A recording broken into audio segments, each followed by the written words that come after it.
Hanya di Indonesia polisi ngurus pertanian.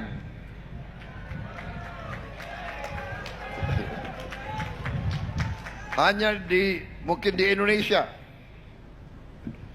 tentaranya sering ada di sawah.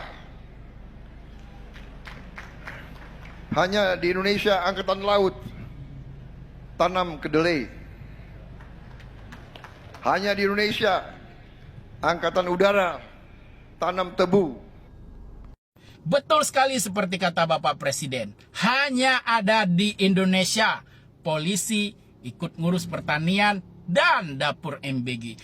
Tentara ikut turun ke sawah dan ngurus koperasi. Angkatan lautnya ikut nanam kedelai. Angkatan udaranya ikut nanam tebu. Agak lain memang negara kita sekarang ini ya. Beda dengan negara-negara lain. Mereka menempatkan aparatur negaranya sesuai dengan tugas pokok, peran, dan fungsinya masing-masing. Polisi fokus urus keamanan dan ketertiban dalam negeri. Tentara urus pertahanan negara dari kemungkinan serangan negara lain. Angkatan laut mengurus kedaulatan di wilayah perairan. Angkatan udara mengawal kedaulatan negara di wilayah pertahanan udara. Sementara kita, negara kita, aparatur negaranya selain memiliki tugas pokok, juga banyak dapat tugas sampingan, termasuk ngurus pertanian, turun ke sawah, nanam kedelai dan nanam tebu. Makin kesini, makin agak lain aja negara kita dibandingkan negara-negara lain.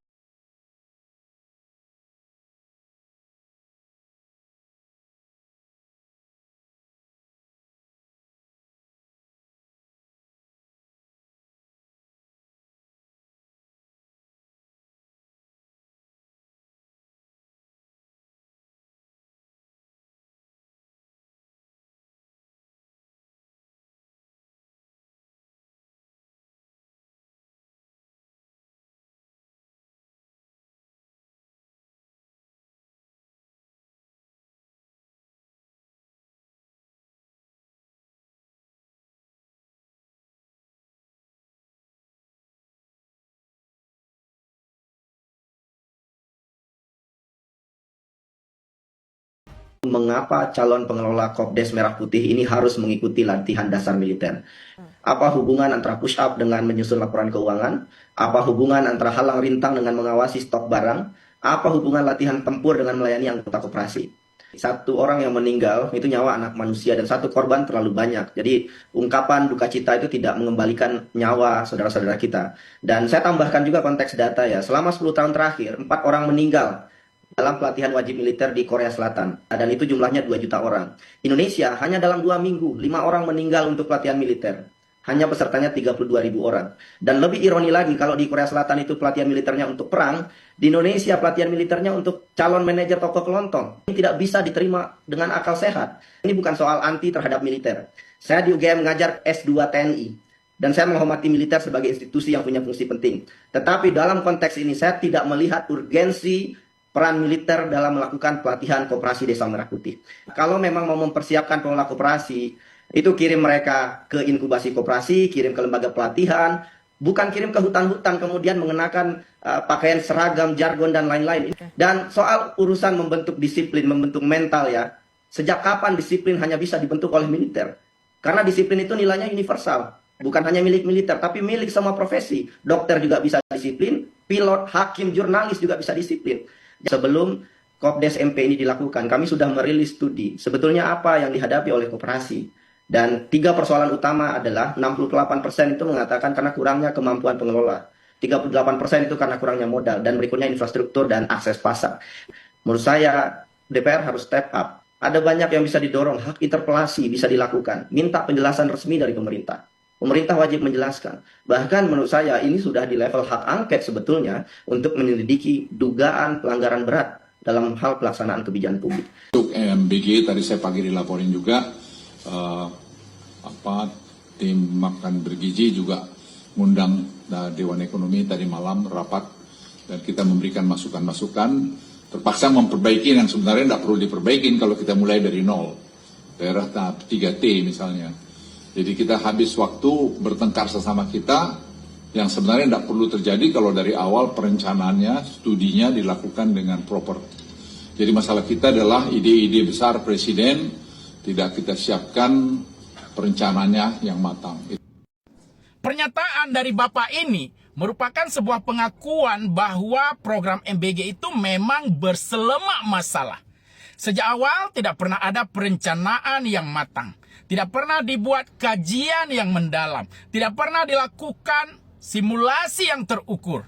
Bayangkan, sebuah program strategis nasional yang menghabiskan uang negara, uang rakyat, hampir 10% dari total APBN, dilaksanakan secara trial and error. Hasilnya lebih banyak errornya daripada suksesnya. Ini menunjukkan uang rakyat yang dikumpulkan oleh pemerintah melalui pajak telah digunakan secara serampangan tanpa perencanaan yang matang. Ini artinya negara saat ini sedang salah urus. Akankah terus kita biarkan? Kalau ada negara superpower, ya katakanlah Presiden Trump, mengundang saya ke Amerika, berani saya nggak datang. Hah? Kalau Presiden Amerika Serikat ngundang Presiden Indonesia dan Presiden Indonesia nggak hadir, coba aja. Coba aja, kenapa Pak? Bapak takut ya sama Presiden Trump? Bapak takut akan diperlakukan atau bernasib sama seperti Presiden Venezuela Nicolas Maduro yang dijemput tengah malam bersama istrinya terus diterbangkan ke Amerika, kemudian ditahan atau dipenjarakan. Bapak takut akan bernasib sama seperti Maduro? Iya. Emang Pak Prabowo selaku Presiden Republik Indonesia punya salah apa dengan Amerika? Ada salah apa dengan Trump? Sehingga Bapak harus mengatakan, kalau diundang oleh Trump, emang berani tidak datang? Hah? Apa kesalahan Bapak? Kalau Maduro kan udah jelas, katanya dia melindungi bandar narkoba. Salam logika. Ini yang dikatakan Pak Prabowo di depan 2.600 rektor se-Indonesia. Dia bilang begini, jangankan usul dari profesor, usul dari anak di desa lewat TikTok langsung sampai ke saya dan saya segera tindak lanjuti. Nah loh, siapa yang selama ini menyangka bahwa semua berita difilter sama si Bunda? Sungguh menarik sekali nih Pak Prabowo, karena bulan ini juga ribuan mahasiswa turun ke jalan, bukan lewat TikTok, tapi langsung datang di Bundaran HI. Mereka menyampaikan tuntutan masalah Undang-Undang TNI, Undang-Undang Polri, dan demokrasi yang tergerus. Lalu yang sampai ke Bapak, gas air mata, ancaman pidana, dan penelusuran identitas aktivis. Mengerikan.